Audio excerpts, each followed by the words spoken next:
Welcome to From a Woman to a Leader, a podcast dedicated to discussing the challenges and providing tips for women in tech leadership. Hi, I'm your host, Limor Bergman-Gross, and in each episode, we'll hear from other successful women in tech, sharing their stories, insights, and advice. Join us as we empower each other to reach our full potential in the tech industry.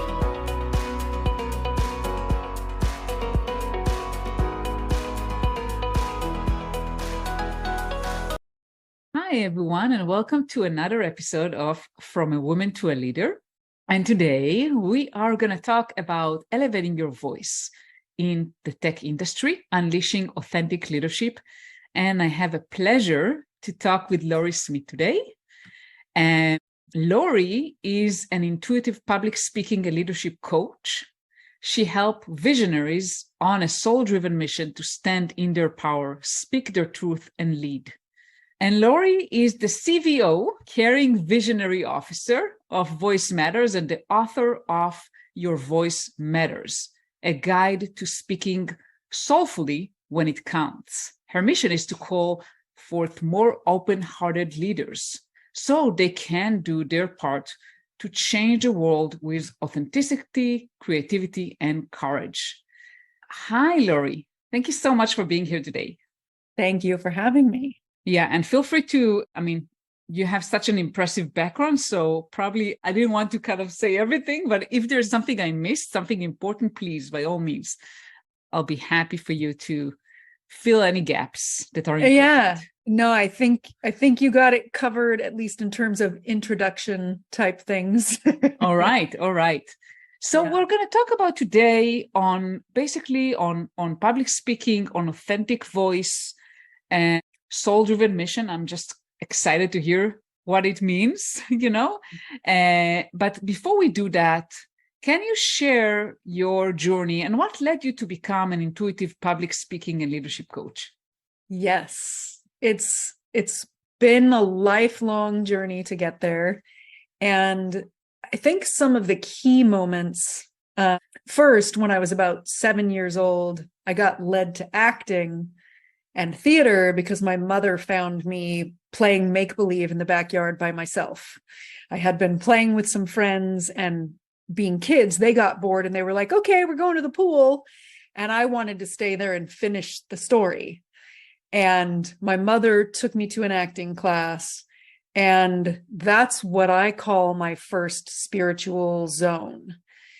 It was, there's a light side and a dark side to the theater. And in the light side of the theater, actors in particular are really able to be deeply present with other people and connected and creative in a way that most of the rest of the world isn't or wasn't. It's a safe space to show up that way when you're in the light side of theater.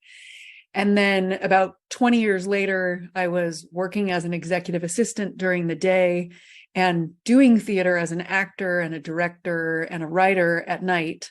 Mm-hmm. And I had an experience in my favorite acting class ever that was one of the biggest moments that led to what I do today and how I do it today. It was an exercise in the acting class where everyone was focused on me. Normally it was like you and 1 to 3 other people, so the attention was sort of divided. Mm-hmm. And during the exercise, he paused the exercise, my instructor, Richard Side, and said, you keep like resetting yourself or pulling yourself together or something like that in between these moments. Stop doing that. Just go from where you are. And I said, I'm not that comfortable having everyone's eyes on me. And then he said, well, then you've picked a strange set of careers for yourself. You're an actor, a teacher, a leader. Part of you wants this. Part of you knows you're meant to be here. And I could feel that he was right. And by this point, I deeply trusted him. So I knew I was going to grow if I did what he said. So we went back into the exercise, and it was like what I call the emotional masks that we wear and the energetic armor. I let that all go. And I felt layers of protection melting away as the exercise continued. And it was like I would be crying uncontrollably, and someone would come in with like a different improv scene that completely didn't fit with the fact that I was crying. And I would just have to keep on going without trying to pull myself together.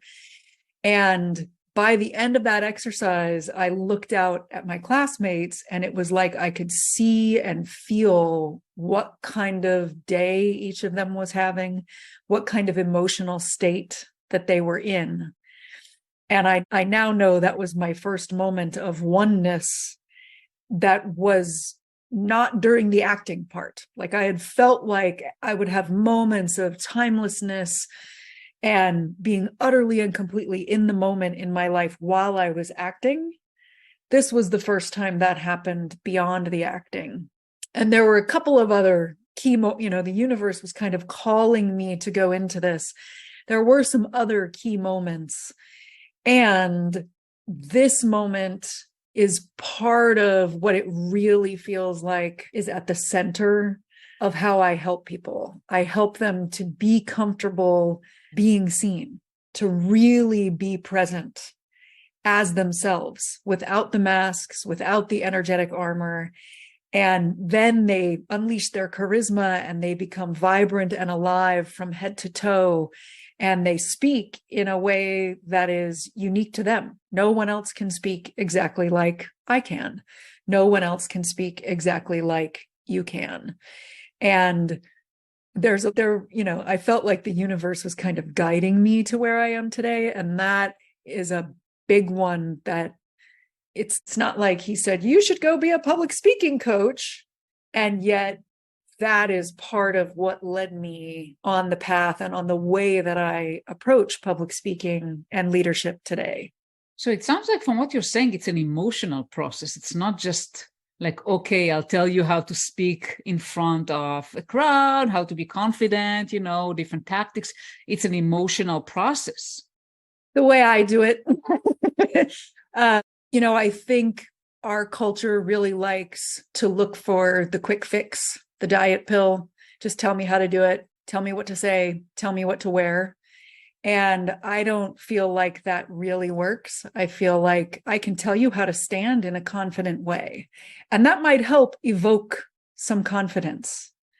But it's really going to help if we go in and excavate what is in the way of your confidence coming out and kind of bring it to the surface and help you actually find your most confident self, so that you don't feel like an imposter. You have actually grown your confidence and your ability to be present with other people.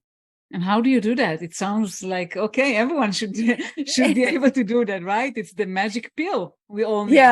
Yeah. How do I do that? Well, I was doing it very intuitively. And then at some point I was thinking I might teach other people to work in the way that I work, which ended up not happening. Yet in that process, I developed my approach and came up with, a graphic for it and a 7-step pathway with a bunch of different tools. And what I'll say about it without reading a book to you right now in this moment is that it's integrated or holistic. So there's some stuff that's mind-based, like noticing what are the soul-sucking voices, those inner critics, getting clear on which ones you have so that you know when they're talking and you can choose not to listen to that part of you. Setting an intention for the impact that you want to have when you're speaking. And an emotional impact or an energetic impact, which is setting that positive intention is kind of the way of taking the wheel of you. If you are a car and the soul suckers are driving, their attention is on things like, don't screw it up. Don't make a mistake. Try to pretend you're like everyone else in the room. Guess what the room wants and try to say what you think the people in the room with the power might want. And, for you and anybody who's listening to this later, notice what's happening in your body as I'm listing those things. That doesn't evoke confidence in me. It's like making me feel tight and scared. that part of us has a job, which is in part to protect us, to defend against possible danger, but it can send us more into fight, flight, or freeze. And public speaking can do enough of that already, because there's that Seinfeld joke, we're more afraid of, if we go to a funeral, we're more afraid of being the one giving the eulogy than the one in the casket. We fear public speaking. So if instead we set an intention like, I want to create a feeling of hope in the room. I want to kind of awaken people, enliven them, get their energy up. I want to inspire the people in the room. And then we start looking for signs of a shift from maybe bored or resistant or afraid in our audience members to hope or awake or inspired or energized. That's very different than how our inner critics and soul suckers would do it. So that's the mind part. Then there's a body, breath, and energy piece, and those three really work well together. We've been raised in a world that tells us things like, don't be too big, don't be too much, don't take up too much space, don't be too emotional. And we suppress our emotions by suppressing our breath. And that takes a toll on our physicality. It can make us stand in some kind of stance that isn't the stance of confidence. And it can kind of make our energy smaller, which makes it hard to be heard. It makes it harder for people to be energized by our message. So if we align our body, our breath, and our energy with our most expressive self, then the intention comes across more fully. And then the last piece is to invite the audience along for the ride, which really means listening to them as we're talking, listening to their nonverbals, noticing if they're still with us, slowing down if it seems like we've lost half the room, not because we've done anything wrong, but because we might be expressing a new idea that they've never heard before. So we need to slow it down a little bit or speed it up as part of storytelling. And the body, the breath, and the energy, in some ways, is where the most time is spent. I'm a huge basketball fan. I love Steph Curry. I'm in San Francisco, California.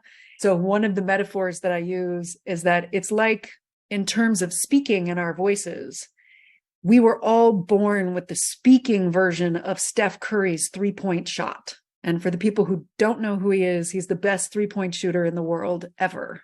If you don't know who he is, I mean... yeah. We were all born with that shot, and then everyone told us to do it differently. So it's about relearning how to breathe and how to speak and make sound the way we actually made sound when we were babies. We didn't have words yet, but when we cried because we were teething, everybody's hair was standing up on end on the other side of the house. So it's getting that back and marrying that to our intention. But how do I start? I mean, I know that I've been very inconfident in putting myself out there in general. Like you talk about public speaking and in general being a focus of attention. So obviously when you start leading, you are the focus of attention of your team. And I felt very, very insecure, very inconfident. I felt, I don't know, I felt maybe everyone is smarter than me. And why would they listen to me? I was really insecure. So how do I even start when I feel like an imposter? Yeah. So one of the kinds of soul suckers I call the imposter monsters. It's the imposter syndrome to most people. So knowing that one of your soul suckers is going to tell you you're an imposter, one of the things I do with people is let's try to get the root of their message is. The root of their message is you're different. They think that you need to hide your differences and pretend to be like everybody else. So if it's you're different because you're not as smart or as experienced, it's like they want you to grab for an I'm smart and I'm experienced enough mask. and speak and lead from there. If the root of the message is you're different, thank goodness you are different. Own your differences as superpowers. If you have a little bit less experience, you also might have a fresh perspective. You are the fresh set of eyes who's not making the old mistakes. You can actually see differently. And in any system, whether it's working in a corporate environment or even in the human body, if my eyeball cells started thinking, oh, I'm not as something or other as the spinal cells, I should try to pretend to be more like them, my system would fail. The eyeball cells need to be eyeballs. The spinal cells need to be spinal cells. In your organization or in any group, whether we're talking the world or a corporate system, we need some people with experience and a certain kind of wisdom. We also, like, let's say SAT wisdom or IQ wisdom. We need those people. We also need people with curiosity, a fresh perspective, EQ wisdom, emotional intelligence wisdom. We need them all. So the more everyone can say, yes, I'm different. So I'm going to set an intention that's actually in alignment with my strengths, because that's what I'm really going to be gifted at bringing to the room. That's wonderful. And that leads to my next question. How do I know what are my strengths? I mean, I know it sounds kind of obvious, but many women I work with, they're not really aligned to their strength. So let's say I say, okay, I'm confident, I'm different. And I've been in those situations. I felt different from everyone else. I walk into an ego-centered room full of men, each one of them trying to prove they're better or prove that the other person is wrong. And I know I'm different. But how do I know my strength, what I'm better? Yeah, that's a great question. And I have two thoughts in my mind for how to get there.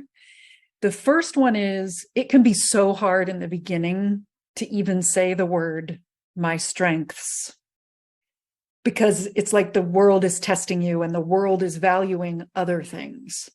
So if you can first come up with a list of your own personal values, so not the organization values, what do you as a person value? Values are like fingerprints. I have a set of my values. If I'm living in alignment with them, everything feels right, even though the world may challenge me. If I'm not living in alignment with my values, it's probably going to feel icky. And one of the places to notice them is actually when other people are stepping on your values. If someone irritates you, or you're driving on the freeway and something happens, to actually go, okay, what value of mine was that person stepping on? Because clearly I value it. Maybe they don't. And, start adding it to your list. So instead of thinking, own my strengths, choose a value to honor that day. Going into a meeting, one of my values is respect, maybe. It feels like the room could use a little more respect. So whatever happens, today, respect is my intention, and that is like my North Star. I'm going to bring it into the room. It also probably is then one of your strengths, but at first, it can be easier to choose a value. The other pathway is to ask respected friends and colleagues to share. What is it that they admire about you? What is it that they think are your strengths that you may not even know are your strengths? Because everyone else can probably see it in you, and not random people in the organization, but trusted friends and colleagues and family members, depending on the relationship in the, Yeah, family members, that can be tricky. Yeah. It goes both ways, right? Family members can be the most supportive people, and I'm speaking from very openly, right? First-hand experience. They can be the strongest supporter for you, but they can also bring you down a little bit, just because they think differently, not because they're bad people. Yes. Yeah. So people who are trusted in your inner circle, where you think they can really see you, And it's almost like they're clear enough to be able to hold a mirror up to you and share with you what they see that you may not be seeing. And then this one just popped into my head. I said there were two. The third one is sometimes it's helpful to go hire a coach who's not loaded with any friendship or family or organizational things. They will often see things in you. My first coach saw things in me that I was not seeing in myself at the time. And 15 years later, I'm like, wow, I am the person that she knew was in there back then. Yeah, that's wonderful. Yeah. And I'm a strong believer in values. And as you mentioned, a lot of times people who irritate us they're just conflicting to our values. Yes. Another great strategy is to kind of think about what would you be willing to pay for a value, pay not monetary necessarily, or what are you not willing to do, no matter what. And that a lot of times is related to values. For example, if someone say, I would never lie, right? No matter what, even if someone, is willing to pay me, whatever, it means that this person, really value the truth and honesty is super important to them. Yeah, absolutely. Absolutely. I love that. Yeah. And the strength part, yeah, this is sometimes you need extra help. I'm with you on that. Sometimes you need someone external to tell you, yes, this is a strength of yours. Yeah. Yeah. Yeah. Especially if you're in a world that isn't valuing that strength that you have. It's kind of a weird catch-22 because you might be in an environment that has no curiosity. No one in the room is valuing curiosity, and curiosity might be one of your superpowers.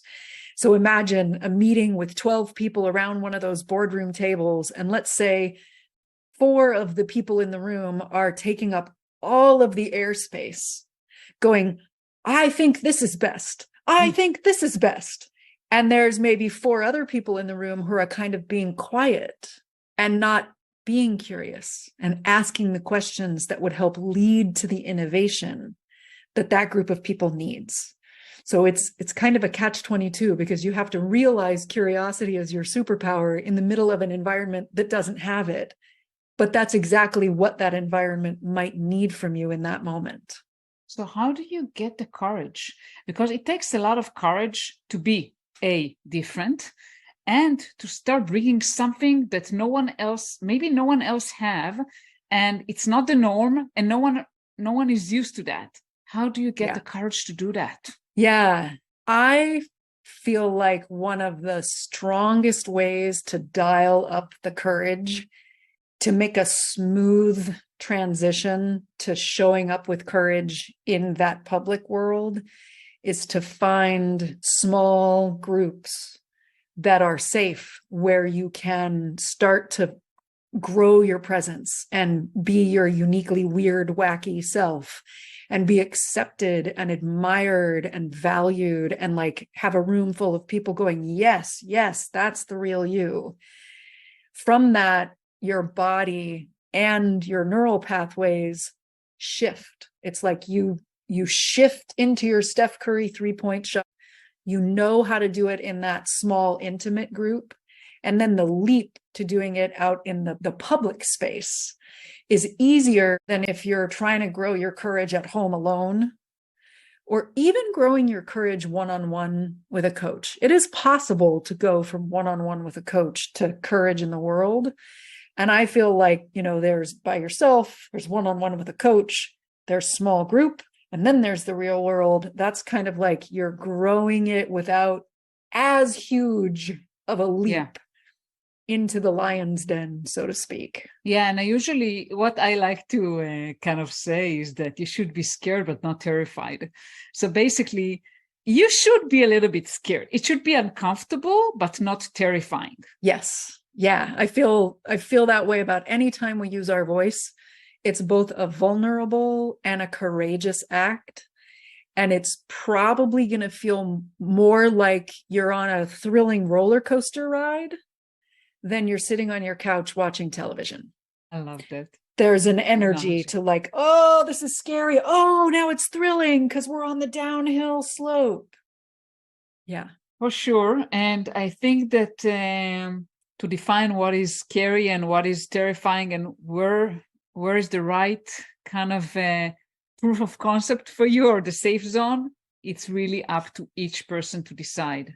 It is probably different for every person. Yeah. And it is that's a great inquiry to go off and kind of live with in your life, is noticing for ourselves. What does it feel like physically and energetically when it's terror, when it really is hard no? I have a friend who's like, that's a hard no.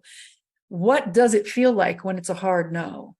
And what does it feel like when it's fear and it requires some courage and it's a yes. That's a thrilling roller coaster ride. Yes. I know what it feels like for me. And like you said, I think everybody else, it's helpful to know what does it feel like. So when your mind is trying to make decisions, you can kind of go, wait a minute, my body is doing that thing that says this is an absolute no. Oh, my mind is a little scared or a lot scared. My body is giving me the signal that this is a scary yes. Yeah. And usually your intuition is right. So you Yes. need to listen to your intuition. Yeah, absolutely. Yeah. Former manager once told me that. He said, like, you have it, you got it, you have an intuition, just use it. Yes. Yes. Which wonderful manager. Yeah. Because intuition is one of those things that doesn't tend to be as valued in the corporate world. I think it's shifting a bit because there are some models in our society who did things different, people who have grown their companies to be huge and successful have talked about intuition, have talked about everybody said I should do this. So rationally, I should have chosen the path to the left. But my gut said, take the path to the right. And now I have a Fortune 500 company. Yeah, and it doesn't always result in Fortune 500 companies, but sometimes it results just in your inner kind of feeling that you're doing the right thing. Yes.